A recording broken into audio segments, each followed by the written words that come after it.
آدم علیہ السلام کی پیدائش کا دن جمعے کا دن ہے اور ان کی وفات کا دن بھی جمعے کا دن ہے، مگر جمعے کے دن ہی آقا علیہ السلام نے فرمایا کہ تمہارے لیے یہ عید کا دن ہے۔ تو بسم اللہ الرحمن الرحیم، السلام علیکم۔ ربیع الاول کا مہینہ جیسے ہی شروع ہوتا ہے تو آپ دیکھتے ہیں کہ ہمارے ہاں ایک طبقہ ایسا بھی پایا جاتا ہے جو میلاد النبی کی مخالفت کرتے ہیں، اور اتنی شدید مخالفت کرتے ہیں کہ وہ ہر طرح کی الٹی سیدھی دلیلیں دیتے رہتے ہیں، جن کی دلیلوں کو اگر آپ جائزہ لیں، قرآن و سنت کے اصولوں پر پرکھیں تو بالکل بے بنیاد اور بے تک کی دلیلیں نظر آتی ہیں۔ تو انہی کی ایک دلیل آج میں اس کو ایڈریس کروں گا۔ وہ یہ کہتے ہیں کہ جس دن وفات ہو اور جس دن پیدائش بھی ہو اور وفات بھی ہو تو ایک دن جمع ہو جائے تو اس دن عید نہیں منائی جاتی، یعنی کہ وہ کہنا یہ چاہتے ہیں کہ جس دن وصال ہو جائے تو اس دن عید نہیں ہوتی، اور پھر بطور دلیل وہ یہ کہتے ہیں کہ 12 ربیع الاول کو آقا علیہ السلام کا وصال ہوا ہے، اس دنیا سے تشریف لے گئے ہیں، تو لہٰذا اس دن کو بطور عید سیلیبریٹ نہیں کیا جا سکتا۔ ساتھ میں وہ کہتے ہیں کہ بھئی یہ دن غم کا دن تھا، صحابہ کرام پر غم کی کیفیت تھی، آل بیت اطہار پر غم کی کیفیت تھی، تو اس دن آپ خوشیاں مناتے ہیں، تو سیلیبریشن کرتے ہیں، تو یہ کیا طریقہ ہے؟ تو میں آپ کو یہاں پر ایک بات بتاؤں کہ صحیح الاسناد روایات سے ثابت ہے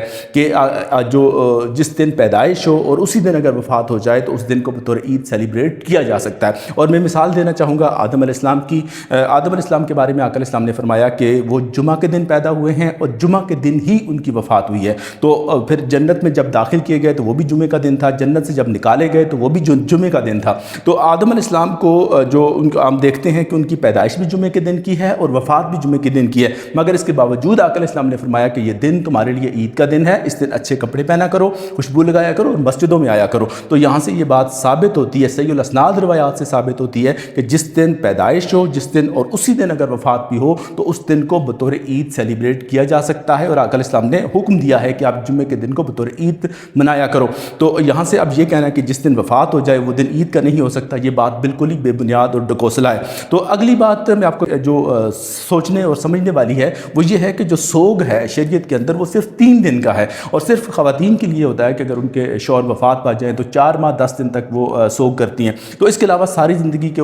سوگ نہیں منایا جاتا۔ تو یہی بات ہے کہ جب آقا علیہ السلام کا وصال ہو گیا تو اب قیامت تک کے لیے آپ نے وہ ان کی غم کی کیفیات کو نہیں سیلیبریٹ کرنا، ان کا دنیا میں آنا ہمارے لیے باعث افتخار ہے، اور ہم خوش قسمت لوگ ہیں کہ 1,24,000 پیغمبر اللہ تعالیٰ نے دنیا میں بھیجے اور ہمیں امام الانبیاء کی امت میں رکھا، تو یہ ہمارے لیے خوش قسمتی کی بات ہے۔ تو پھر آقا علیہ السلام کی جو دنیا میں آمد ہے اس پر ہمیں خوشی منانا یہ ہمارے لیے جو ہے وہ باعث افتخار ہے اور ہمارے لیے فخر کی بات ہے۔ اب وہ لوگ جو یہ اعتراض کرتے ہیں کہ جس دن وفات ہو وہ دن عید کا دن نہیں ہو سکتا، تو انہیں یہ اچھی طرح سمجھ لینا چاہیے کہ آدم علیہ السلام کی پیدائش کا دن جمعے کا دن ہے اور ان کی وفات کا دن بھی جمعے کا دن ہے، مگر جمعے کے دن ہی آقا علیہ السلام نے فرمایا کہ تمہارے لیے یہ عید کا دن ہے۔ تو یہ اب وہ یہ دلیل جو ہے نا بالکل بے تکی اور بے بنیاد ہے۔ پھر اسی طرح سے کئی لوگ ہیں وہ یہ باتیں کرتے ہیں جی وہ 12 ربیع الاول کو ثابت ہی نہیں ہے، ان کی پیدائش کا دنوں میں اختلاف ہے، کوئی کہتا ہے 8 ہے، کوئی 2 تاریخ کو بتاتا ہے، کوئی 12، کوئی 17، تو اس طرح سے اختلاف ہے، تو ایک دن کا تو پتہ نہیں چلتا ہمیں، تو ہم کیوں اس کو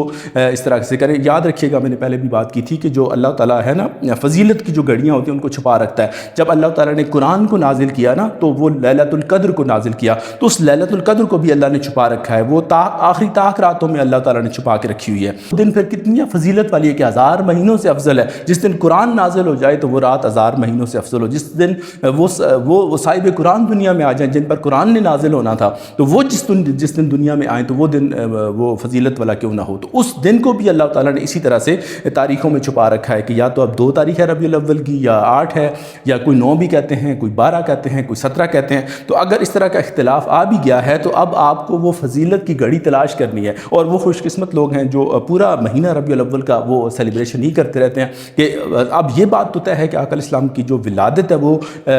ربیع الاول کے مہینے میں ہی ہوئی ہے۔ تو ہم اکثر دیکھتے ہیں کہ جو لوگ آقا علیہ السلام کی ولادت کی خوشی کرتے ہیں وہ کسی ایک دن نہیں کرتے، بلکہ وہ یہ تو پورا مہینہ ہی سیلیبریٹ کرتے ہیں، سارا سال کرتے رہتے ہیں، مگر اس مہینے میں بطور خاص وہ سیلیبریشن کرتے ہیں۔ تو لہٰذا یہ اس طرح کی بے بنیاد اور بے تکی دلیلیں دینا بالکل امکانہ باتیں ہیں، اور میں آپ کو بتاؤں یہ اتنے بیوقوف لوگ نہیں ہیں یہ جب محرم کے دن آتے ہیں تو امام حسین علیہ السلام کی یاد میں جب لوگ پروگرامز کا انعقاد کرتے ہیں، محافل کا انعقاد کرتے ہیں، مجلسیں ہوتی ہیں، جلوس نکالے جاتے ہیں، تو یہ لوگ تنقید کرتے ہیں، وہ یہ کہتے ہیں کہ بھائی سوگ تو 3 دن ہوتا ہے، آپ 1400 سال کے بعد آپ کیا سوگ منا رہے ہیں؟ تو اس وقت انہیں یہ بات سمجھ میں آتی ہے کہ سوگ 3 دن ہوتا ہے، لیکن جس وقت نبی پاک کی ولادت کا ٹائم آتا ہے تو اس وقت یہ بات بھول جاتے ہیں۔ یہ عجیب منطق ان کی لاجک ہے۔ اور یہاں سے میں آپ کو ایک بات بتاؤں کہ دراصل ہم لوگ اپنی پہچان کروا رہے ہوتے ہیں کہ ہم ہیں کون لوگ، ہم آقا علیہ السلام کی ولادت پر خوش ہونے والے لوگوں میں شامل ہیں یا ناراض ہونے والے لوگوں میں شامل ہیں۔ تو یہ خود یہ بات ساری بتاتی ہے، حالانکہ ان کی جتنی دلیلیں ہیں ان کے اپنے ہی منہ سے وہ رد ہوتی ہیں۔ اگر میں اگر لوگوں کی ویڈیوز میں لگانے کا میرا وہ نہیں ہوتا، میں نہیں لگاتا کسی کی ویڈیوز، ورنہ میں آپ کو بتاؤں کہ یہ جو باتیں خود کرتے ہیں محرم کے دنوں میں، وہی باتیں ان کا رد یہ ربیع الاول میں آ کے کر رہے ہوتے ہیں۔ تو اللہ تعالیٰ ان کو سمجھنے کی توفیق عطا فرمائے۔ جزاک اللہ۔